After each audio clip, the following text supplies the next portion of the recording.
ఒక 100 మందితో పరిచయం, అది కూడా ఒక చిన్న మరుపురాని వీడియోలో. స్కూల్ డేస్ అయిపోయాయి. కొందరికేమో తెలియని సంతోషం, కొందరికేమో నెక్స్ట్ ఏం చేయాలని ఆలోచన. సెలవుల్లో నా పిల్లలు ఏం చేస్తారో అని తల్లిదండ్రులు. గడిచిన క్షణాలు తిరిగి రావని విద్యార్థులకు బాధ.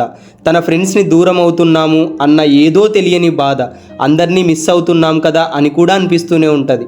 తల్లిదండ్రులకు మాత్రం నెక్స్ట్ ఏ గ్రూప్లో చదివించాలి, ఎక్కడ జాయిన్ చేయించాలి అనే ఆలోచన ఉంటుంది. ఎన్ని చెప్పినా నిజంగా స్కూల్ డేస్ అయితే మళ్ళీ తిరిగి రావు. విద్యార్థులు బయటికి రాగానే వాళ్ళకి ఏదో తెలియని హ్యాపీనెస్, ఇంకా అయిపోయిందిరా బాబు అన్నట్టు కొంతమంది ఎక్స్ప్రెషన్ పెట్టారు.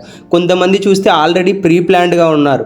నెక్స్ట్ ఎక్కడ జాయిన్ కావాలి, ఏం చేయాలనేది అంతా క్లియర్ కట్గా రోడ్ మ్యాప్తో సహా చెప్తూ ఉన్నారు. ఒకటైతే గుర్తుకు పెట్టుకోండి, ఇదైతే కాంపిటేటివ్ ప్రపంచం. కాంపిటేటివ్ ప్రపంచంలో మనము ప్రతి క్షణము మన లక్ష్యం మీద ఫోకస్తోనే ఉండాల. ఫోకస్ మిస్ చేసినామా నెక్స్ట్ ఆ గ్యాప్లో ఎవరో ఒకరు దూరేస్తారనమాట. అప్పుడు మనం ఏం చేయలేమన్నమాట. సో ప్రతి క్షణము మనం నెక్స్ట్ ఏం చేయాలనే దానికోసం ఈ క్షణం నుంచే వర్క్ చేస్తూ ఉండాలి. నెక్స్ట్ 5 years తర్వాత ఏం కావాలనేది నీకు ఇమాజినేషన్ లేకపోతే ఈ రోజు ఎలా వర్క్ చేస్తావు? చాలా మంది ఏం చేస్తుంటారంటే నాకు మ్యాథ్స్ రాదు కాబట్టి బైపీసీ తీసుకుంటాను లేదంటే సిఈసి తీసుకుంటాను అంటూ ఉంటారు. అలా చేయకూడదు అసలు. ఫస్ట్ మనము టార్గెట్ నిర్ణయించుకోవాలి. నాకు ఏం కావాలా, 5 years తర్వాత నేను ఏ జాబ్లో ఉండాలా అనేది సెలెక్ట్ చేసుకున్న తర్వాత గ్రూప్కి రాలా. ఐ మీన్ దట్ నువ్వు డాక్టర్ కావాలి అని నీ గోల్ అయితే డాక్టర్ కోసం ఏ గ్రూప్ తీసుకోవాలి అని ఆ గ్రూప్ తీసుకోవాలా. ఫర్ ఎగ్జాంపుల్ నువ్వు ఇంజనీర్ కావాలనుకున్నావు, ఇంజనీర్ అవ్వడానికి ఏ గ్రూప్ తీసుకుంటే సూటబుల్ గ్రూప్ అనేది సెలెక్ట్ చేసుకొని నువ్వు అది తీసుకోవాలా. నిజంగా ఇండియాలో అన్ఎంప్లాయ్మెంట్ చాలా ఎక్కువ ఉంది. మీరు తెలివిగా డెసిషన్ తీసుకొని స్కిల్స్ని పెంచుకోకపోతే జాబ్స్ రావడం చాలా కష్టం.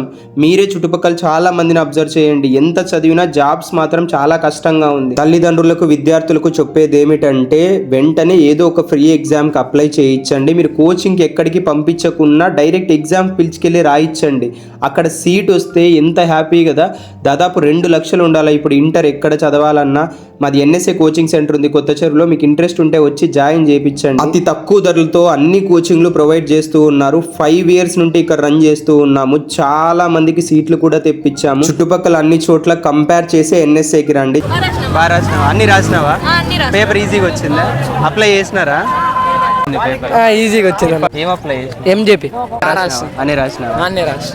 ఓకే, రేపు నుండి కోచింగ్ ఉంది, రా వస్తావేమో? వస్తాను. సరేవా? నెక్స్ట్ ఎక్కడ జాయిన్ అవుదాం? తిరుపతి. అన్ని రాసిన? అన్ని రాసిన. ఈజీ వచ్చింది. ఇంగ్లీష్ పేపర్ బాగా వచ్చింది. ఎట్లా రాసినావు? బాగా రాసినాను. బాగా రాసినావు. అన్ని రాసినావా? అన్ని రాసిన. అప్లై చేసినావా? అప్లై పాలిటిక్ అప్లై చేసినాను.